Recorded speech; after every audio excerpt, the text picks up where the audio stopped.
کہ نماز پہلی امتوں کو 2 نماز ہیں، ہمیں 5۔ پہلی امتوں کی مسجد کوئی نہیں، ہماری مسجد۔ پہلی امتوں کی اذان کوئی نہیں، ہمیں اذان ملی۔ اور اذان اتنا بڑا عمل بنا دیا میرے نبی نے کہ آپ نے فرمایا کہ اذان دینے والا قیامت کے دن سب سے اونچے مقام پر کھڑا ہوگا۔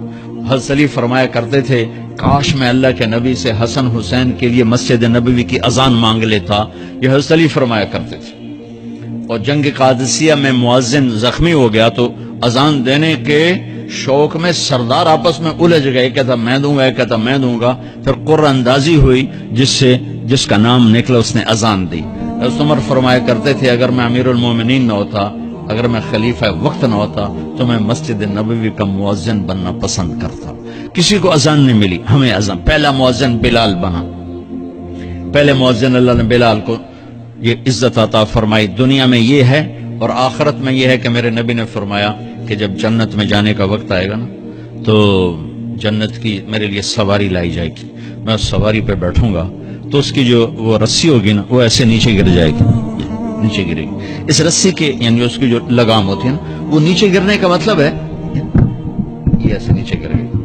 اب نیچے گرنے کا مطلب ہے کہ اس کی ڈرائیونگ میرے نبی نے نہیں کرنی، کوئی آنے والا ہے، کوئی ڈرائیور آنے والا ہے جو رسی پکڑ کے چلے گا، کوئی کوچبان آنے والا ہے جو اس کو پکڑ کے چلے گا۔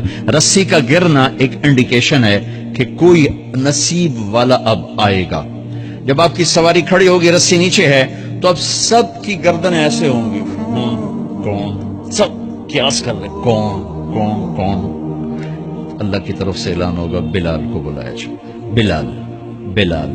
تو بلال آپ کی سواری کی لگام پکڑیں گے اور آپ نے فرمایا کہ سب سے پہلے میں جنت میں جاؤں گا اور بلال میرے ساتھ ہوگا، میری سواری کی لگام پکڑے ہو جائے گا۔ تو ہمیں اذان ملی، کسی امت کو اذان نہیں ملی۔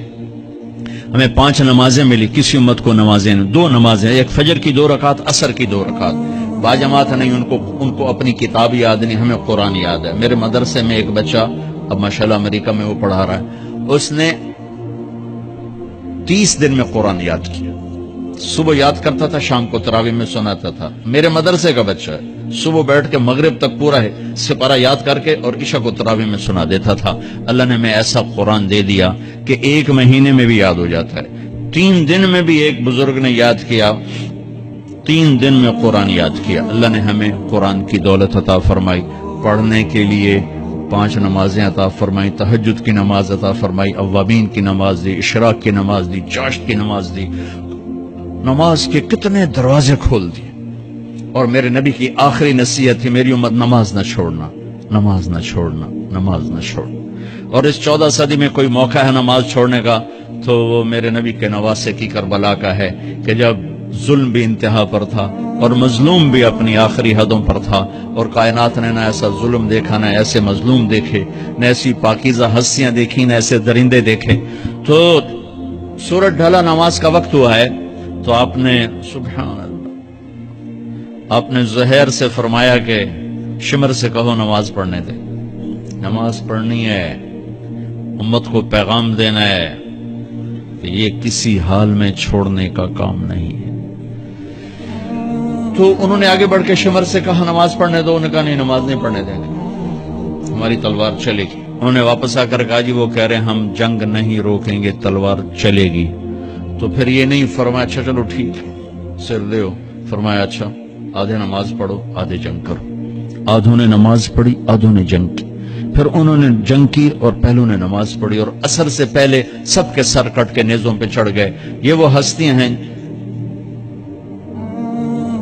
جن کو میرے نبی نے کہا میری آنکھوں کی ٹھنڈک حسن حسین، میرے جگر کے ٹکڑے، میرے جنت کے پھول، پتہ نہیں کیا کیا تشبیہات دی ہیں میرے نبی نے۔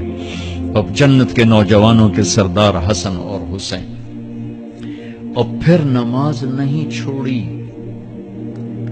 ان کو جنت کی بشارت تو ماں کے دودھ پیتے مل گئی تھی، کربلا کی وجہ سے نہیں ملی سرداری ان کو، وہ تو ان کے سر کا صحرا ہے الگ۔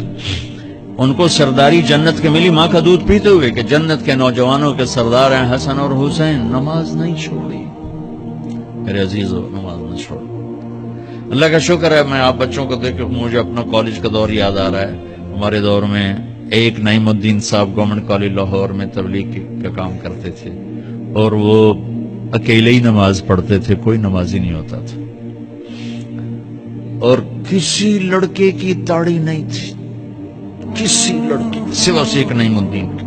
اب ہر کالج میں جائے داڑھیوں والے بچے نظر آتے ہیں، ٹوپیوں والے بچے نظر آتے ہیں، کوئی لڑکی کے سر پہ دوپٹہ نہیں ہوتا تھا، کوئی ایجوکیشن تھی۔ اب لمز جیسی یونیورسٹی میں بھی لڑکیاں پورے برقعے میں ہوتی ہیں، حجاب میں ہوتی ہیں، نقاب میں ہوتی ہیں۔ جہاں برائی کا گراف اوپر گیا تو نیکی کا بھی اوپر گیا، جہاں برائی کا لیول اگر بڑھا ہے تو نیکی کا لیول بھی بڑا ہے۔ اتنا بڑا میری نسل کا مجمع اللہ کی بات سن رہا ہے، یہ اس دور میں کوئی تصور نہیں کر سکتا۔